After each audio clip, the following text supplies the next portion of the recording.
Okay, let's unpack this. Have you ever found yourself just completely hooked by someone defining their craft with such fire? Yeah, someone drawing this really fierce, almost aggressive line between what they think is great and what's just rubbish. Exactly. Today, we're diving into this really fascinating bit of verbal sparring. It's from a YouTube transcript, DJ Deine, Reime, Schweine. Ah, yes, the title itself is quite something. Right. It's like this masterclass in, spirited critique, but also serious self-praise, all focused on rhymes. What's so compelling, I think, is the language. It's incredibly vivid, almost visceral sometimes. He uses it to create this absolute split. A split? How so? Well, our mission here in this deep dive is sort of to pick apart let's say, the surprising ways he argues and the specific things he points to. To say, this rhyme is fine, and that one, well, that one's a pig. As he keeps saying. Emphatically, yes. It gives you this unique look into artistic rivalry, and how people express that. We want to help you get not just what he's saying, but maybe why these word choices are so effective. Think of it like a, I don't know, linguistic boxing match. That's a good way to put it. Where every metaphor is a jab or maybe even a hook designed to sway how you see things. Let's get into it. This is a really interesting one. Definitely. So the core thing, the absolute center of this whole piece is that statement. Deine Reime sind Schweine, which, translates to your rhymes are pigs. And it's not just said once. It's repeated, hammered home with this intense conviction. Yeah, over and over. But what does that actually do, artistically speaking, to make such a stark claim? Well, it's not just name-calling, is it? It's a foundational rhetorical move. He sets up this really stark binary, two options. Fine, we're pig, nothing in between. Right. And he doubles down, calling the opponent's rhymes regelrecht de Schwein, like actual pigs, and schwachsinniger Schweinereim, an idiotic pig rhyme. Exactly. It's aggressive. It's confrontational right off the bat. It basically frames the whole discussion as this absolute choice, us versus them.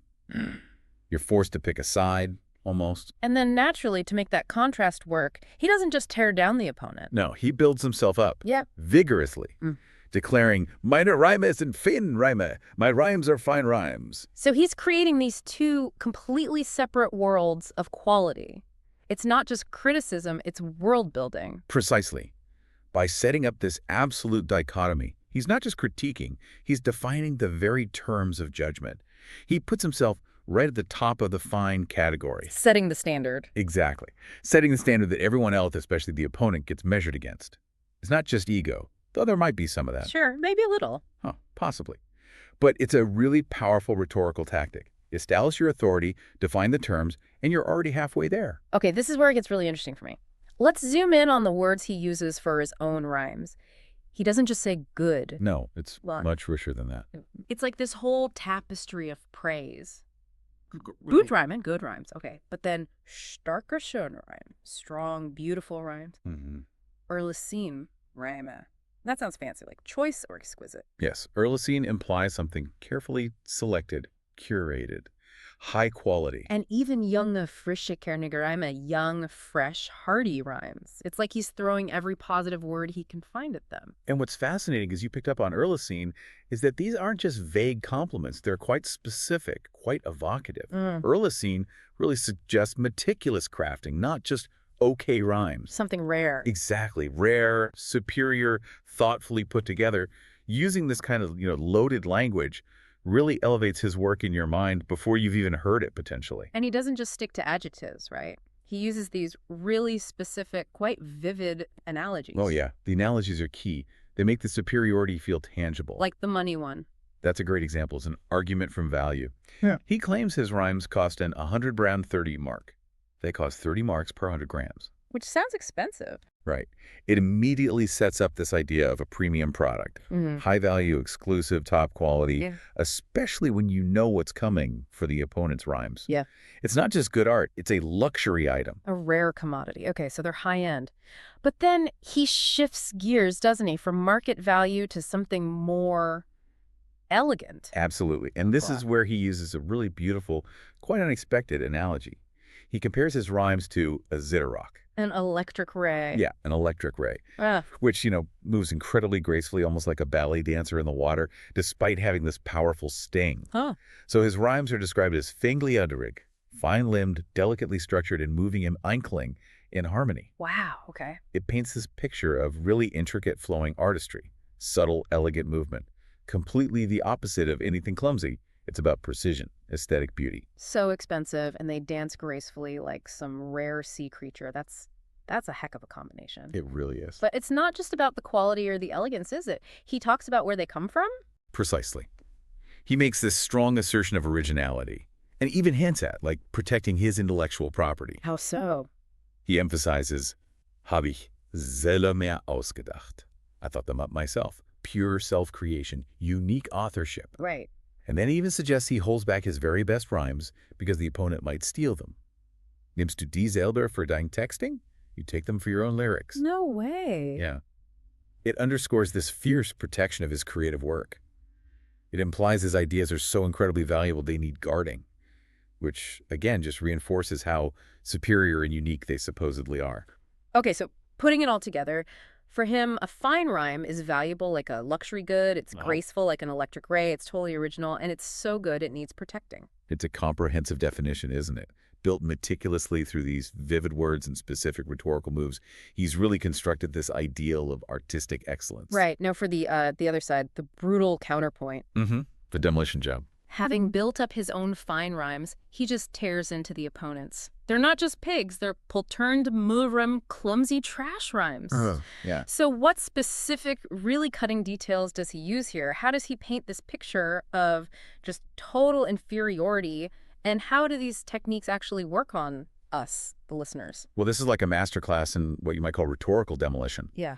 Using these extreme comparisons, sensory details, to just completely diminish the rival. And the images he uses are so physical, you can almost feel them. It's not just saying they're bad. Absolutely. It's about creating this sensory experience of disgust, almost. Okay, so first up. First, the clumsiness, the total lack of finesse. The opponent's rhymes are compared to Elefantenfüßereien and Blottern and Rumpeln. Elephant feet, just stomping and blundering and rumbling around. Exactly. It's powerful hyperbole, isn't it? And such a stark auditory contrast to his own graceful electric ray. Night and day. It emphasizes zero subtlety, no rhythm, no elegance, just brute force, heavy, clumsy, disruptive, like dropping furniture downstairs. Yeah. Okay, so one's an elegant sea creature, the other's a herd of elephants. Got it. The image sticks. And then the money comparison comes back, right? Oh, yes. A direct hit on value. Yeah. He uses the rhetoric of devaluation. His own rhymes were 30 marks per 100 grams. Expensive. The opponent's rhymes are like, Pansit, da kann man 50 Kilo kriegen für eine Mark.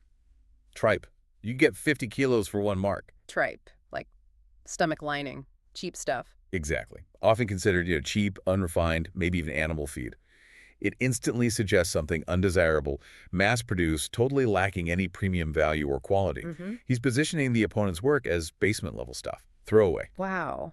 And it's not just his opinion on the quality or price, right? He claims everyone hates them. Yeah, this is a classic move, the argumentum ad populum, appealing to popular belief, or claiming to. How does he phrase that? He says, Keiner mag die Reime. Nobody likes the rhymes. Simple as that. And they're total verpönt, totally frowned upon. So universally disliked. He goes even further.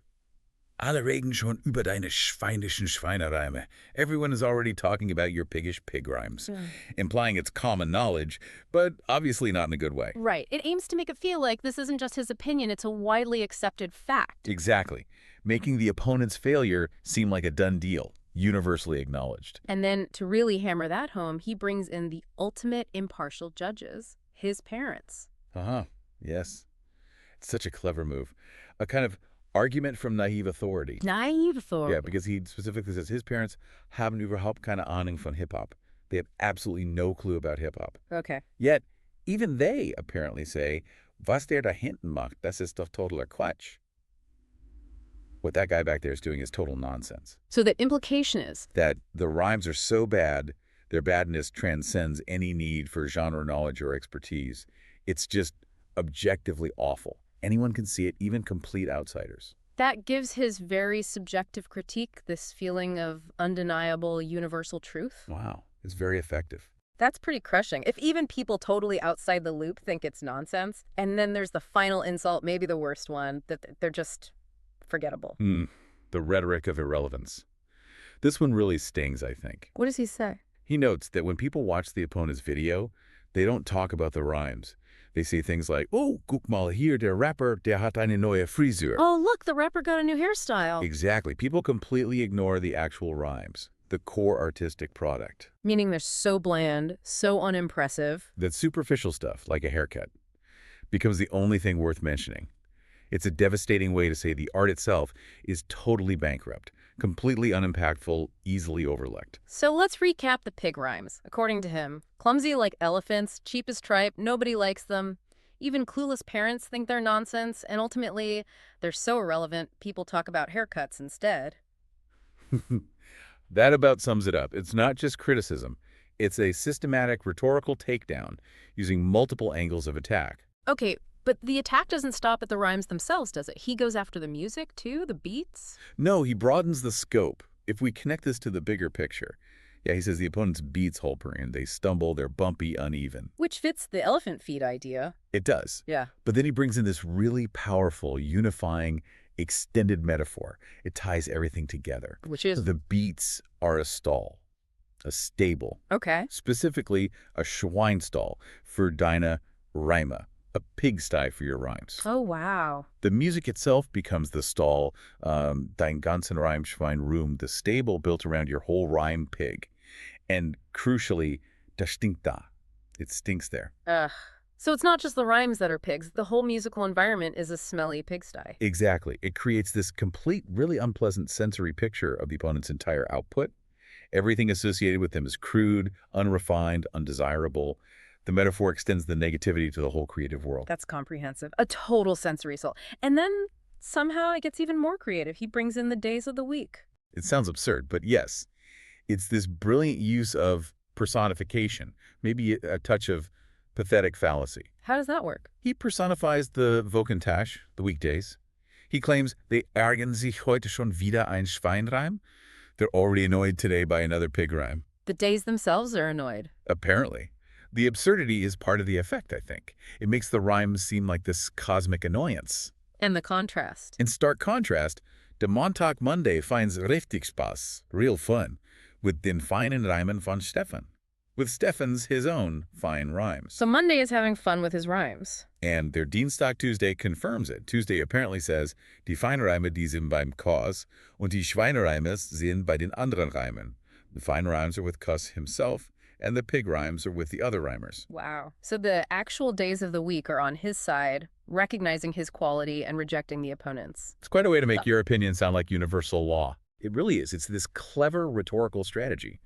By bringing in these seemingly impartial everyday things like days of the week, he makes his claim of universal rejection for the opponent and universal adoration for himself feel even more solid. Like it's baked into the fabric of reality. Exactly. It creates this sense that even non-living concepts recognize and prefer the fine rhymes.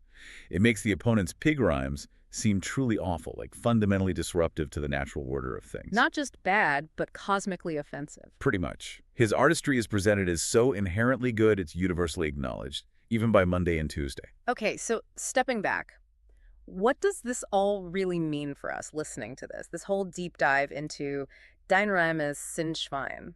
It's shown us this incredibly energetic, really masterful use of language for critique, but also for self-promotion. Definitely. He uses this whole arsenal of rhetorical tools, vivid imagery, these cutting analogies, personification, arguments about value, arguments from authority, setting up that stark black and white contrast. To not just describe, but to completely define and dominate the whole story about quality and skill. Right. Creating this undeniable case, even if it is aggressive, for why his fein rhyme are superior to the opponent's shiner rhyme. It's a unique window, isn't it, into how verbal artistry can become rhetorical combat. It really is. It shows how words get deployed like weapons, strategically, and how that really vivid imagery isn't just decoration.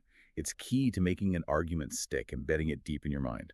It's a fascinating example of how language can totally reshape how you perceive two artists. He's almost dictating the rules of the game, the criteria for judgment. He absolutely is. So thinking about all this, what stands out to you when you hear this kind of thing? How do these really aggressive language tricks and using such strong, repeated, sometimes kind of wild imagery, how does that shape how we see artists fighting it out in any creative field? That's a great question. It makes you think about how persuasion works, doesn't it? Especially when emotions run high. Yeah, or maybe How might you now spot these kinds of powerful rhetorical moves in the arguments or critiques you come across every day? Because they're definitely out there. That's true, once you start listening for them. It certainly gives you something to chew on, doesn't it? The next time someone tries to draw such an absolute black and white line in the sand about anything. It definitely does. Food for thought.